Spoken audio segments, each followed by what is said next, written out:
Aleph Mishnah Base. The Mishnah continues to discuss the preparation of the Kohen Gadol in the week building up to Yom Kippur. Says the Mishnah, Kol Shivas Hayomim Hu Zorek Es Hadam. For all 7 days before Yom Kippur, the Kohen Gadol is Zorek the Dam. As we mentioned previously, the Kohen Gadol has to do the Avodah on Yom Kippur. The Avodah on Yom Kippurim is only done through the Kohen Gadol. So in order to make sure that the Avodah is done properly, we sort of train him in or reacquaint him with all the Avodah to make sure that he's proficient in the Avodah, in the sacrifices and in the various aspects of the Yom Kippur Avodah, in the build-up to Yom Kippur. So the Zrikas Hadam is probably the most important aspect of the temple service regarding the Karbonos. And therefore he would be Zorek the Dam. And the Dam we're talking about is the Dam of the Tomid.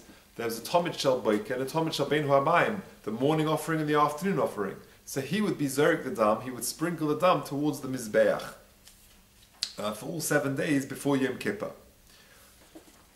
The question is, does the Kohen Gadol do the Shechita? It only mentions Zrikas Hadam. So the article of Mishnah brings the Hoin Asher, who makes a very interesting point, and he says that the Kohen Gadol would not be doing the Shechita and Kabbalah's Hadam in the 7 days prior to Yom Kippur. Why? Because the Kabbalah and the Shechita would be different on Yom Kippur than it would for these 7 days. Because on Yom Kippur, the Kohen Gadol would merely cut and would not actually cut all the way through. He would do the majority of the cut, and then another Kohen, would come along and finish off the cut, and the Kohen Gadol would run round and do the Kabbalah. But for the 7 days beforehand, it wasn't appropriate to do the Shechita in that way, and therefore it wasn't, since it was not similar to the way he'd be doing it on Yom Kippur, he would not be involved in the Shechita. He would only do the Zrika beforehand.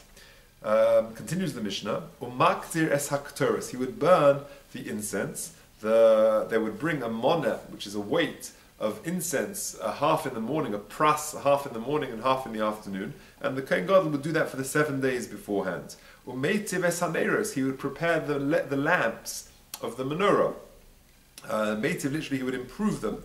Now, the question is, what exactly is Hatovas Haneros? This is a big machlokas. What exactly Hatovas Haneros is? The Bar Tanura brings Rashi's pshat. The Bar Tanura says, Meitiv es Haneros medashnon min ha'efer shel ha'pasilos shekavu. He would clean out the lamps of all the ash and the wicks of the previous burning.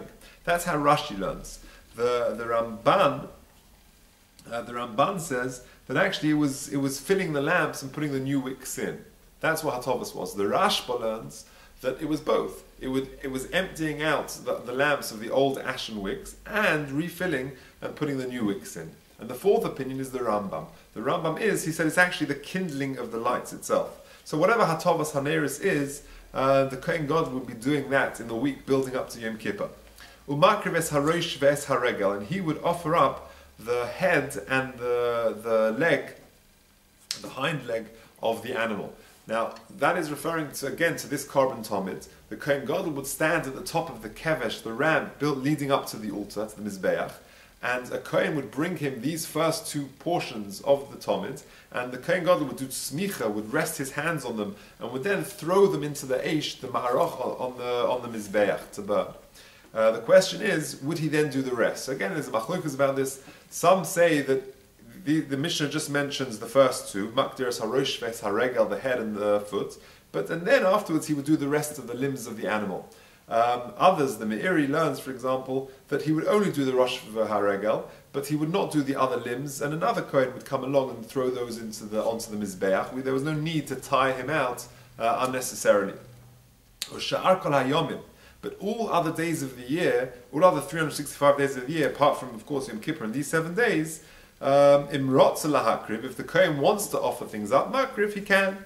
Why? Shekohen Gadol makriv chelik b'rosh, v'noitel chelik b'rosh, because the Kohen Gadol, if he wants to, has the right to offer up first and to take the first portion. Now that is a reference to the system of mishmoros. There are 24 mishmoros groups, literally watches, of Kohanim doing the avodah in the Beis Hamikdash, and they would have 1 week at a go.